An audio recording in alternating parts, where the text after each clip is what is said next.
Le nouveau principe de centralisation.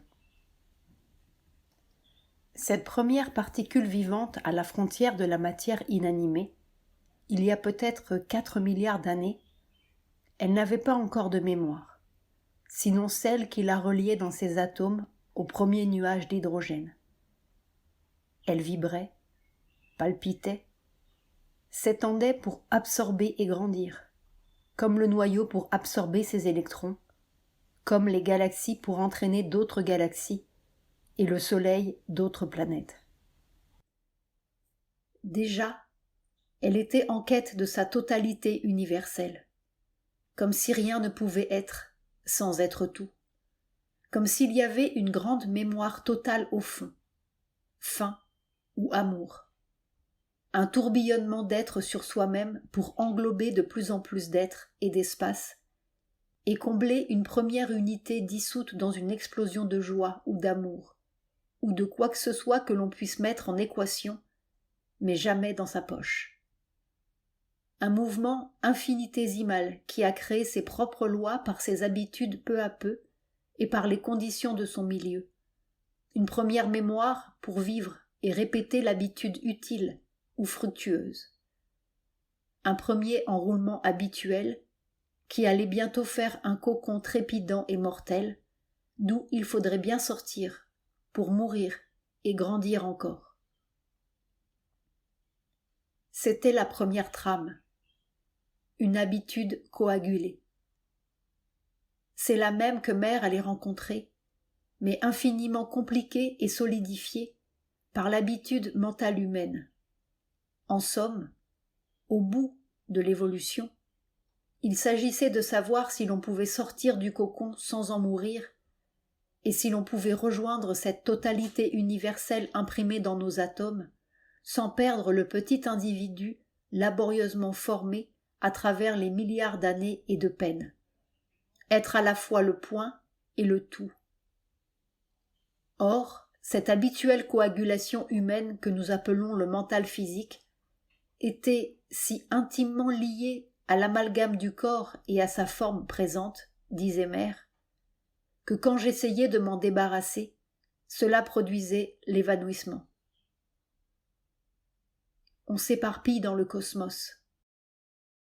Il fallait donc trouver un nouveau principe de coagulation ou de centralisation qui ne soit plus la répétition mécanique de l'habitude humaine. Quand l'habitude se défait, l'homme se défait. C'est le cocon mortel de toutes les espèces, la trame.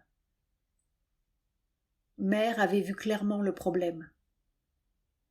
69, 17, 12. La mort est la décentralisation de la conscience contenue dans les cellules du corps. Les cellules qui constituent le corps sont tenues en forme par une centralisation de la conscience qui est en elles. Et tant que cette puissance de concentration est là, le corps ne peut pas mourir. C'est seulement quand la puissance de concentration disparaît que les cellules s'éparpillent. Alors le corps meurt. Le tout premier pas vers l'immortalité est donc de remplacer la centralisation mécanique par une centralisation volontaire. Et puisqu'il n'y a plus de volonté mentale intellectuelle, ni de volonté émotive, ni de volonté sensorielle, toutes les vieilles habitudes ont été larguées au cours de la traversée des couches. Il faut donc que ce soit une volonté cellulaire. Mais une volonté cellulaire qui ne repose plus sur la mécanique de l'habitude. C'est justement notre cocon mortel qui reposera sur quoi ? Au cours de l'apprentissage cellulaire, les cellules avaient bien appris peu à peu, et douloureusement, qu'une goutte de ça peut tout guérir. Elles avaient appris à appeler ça, comme le noyau apprend, peut-être, à happer son électron. Mais une cellule, c'est très mécanique, même dans sa volonté primaire. Cela a besoin de répéter et répéter. Et de fait, Cela répète immémorialement toutes les sottises de l'espèce humaine après d'autres.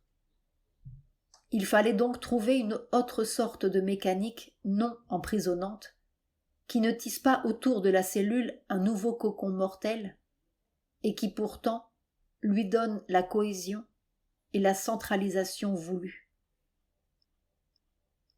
Mère a trouvé un moyen simple, si simple qu'il est à la portée de tout le monde. Avec Mère, c'est toujours très simple. Le moyen n'est pas nouveau, il est même très ancien, mais il est nouveau dans son application.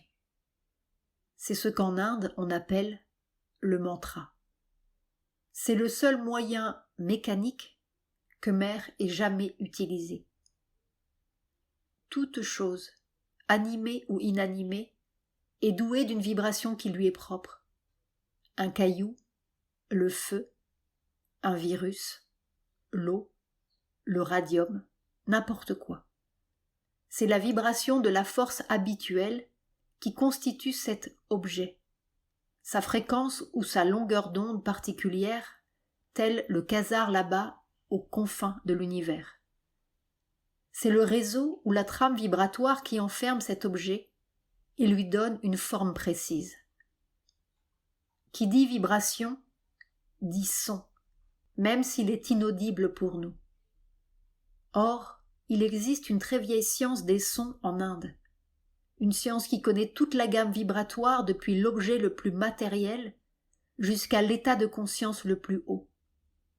Car un état de conscience a une vibration aussi, comme la colère ou la joie, ou l'odeur d'une plante, ou n'importe. Tous les états possibles ont une vibration particulière, ou un son.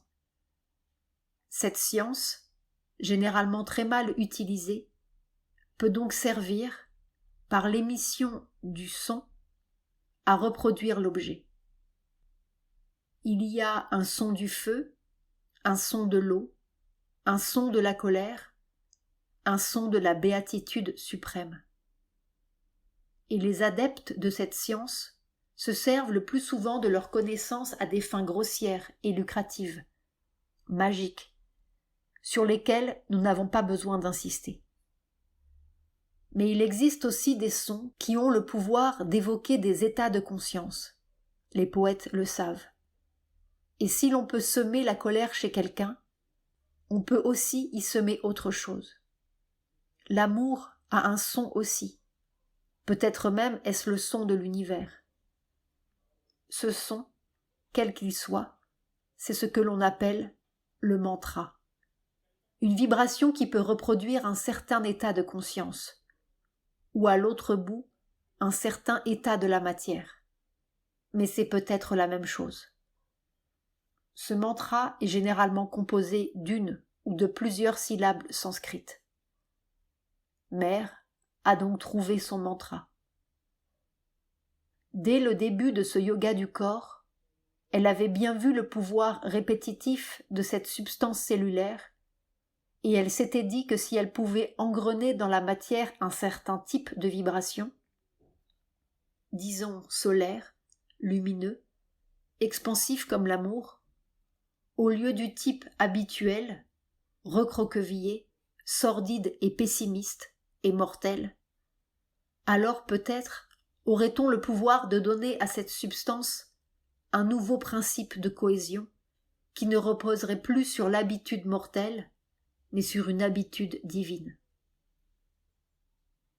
Au lieu d'enrouler la mort, il fallait que la cellule enroule la vie éternelle.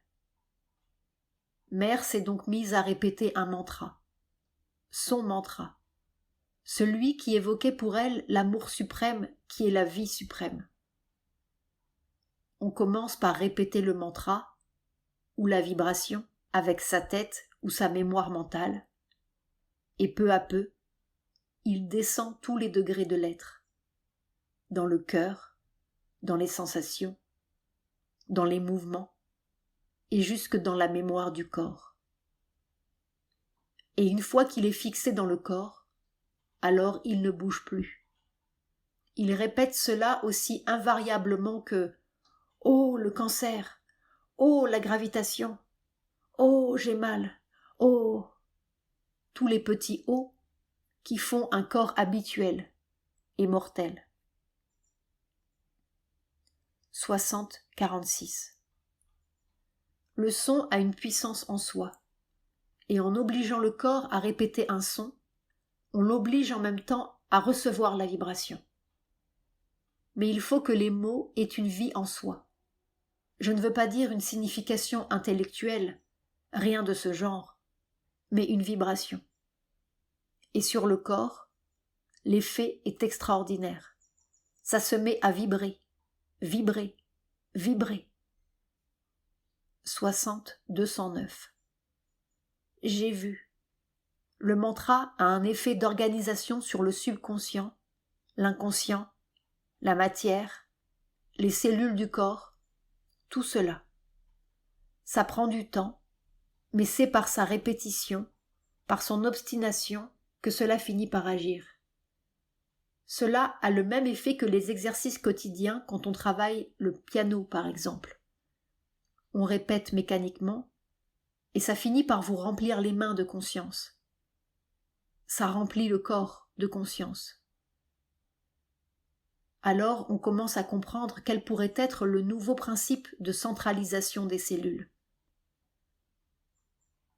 63-107. C'est comme si l'on était au seuil d'une réalisation formidable et qui dépend d'une chose toute petite.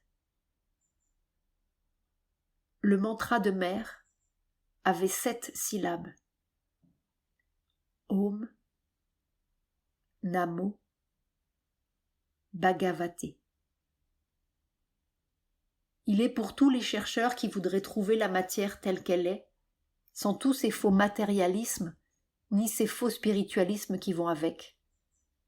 Peut-être l'esprit même au cœur de la matière.